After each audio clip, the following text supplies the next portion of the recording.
Following breaking news, a situation that we've been covering out of the city of South Fulton. Authorities there investigating a bad overnight wreck that possibly involved a police officer. Atlanta News First reporter Rebecca Schramm live for us at Grady Memorial Hospital. And Rebecca, what have you been learning? I can tell you this was a large-scale accident scene, and Grady Memorial Hospital had some of its ambulances here, so we know that this is where the injured were taken. We're working to find out how they're doing. So let's take you to the scene from overnight. The crash happened at about 12:30 in South Fulton on Old National Highway, just north of Surrey Trail.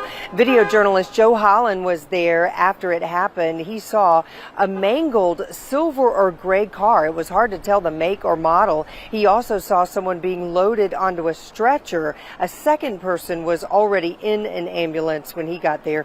Here's what we're working to confirm. According to scanner traffic, it sounded like this might have been the result of a police chase and that a police officer was possibly injured in this crash as well, although we couldn't see a wrecked vehicle, a police vehicle, from our vantage point. Right now, we're working to find out what happened. We can tell you for sure that a lot of emergency vehicles responded to that scene. So whatever happened was quite serious. There were also briefly some power outages in the area, but that has since been restored. We're going to check back with you as the morning goes on, and we'll have more information as it comes in.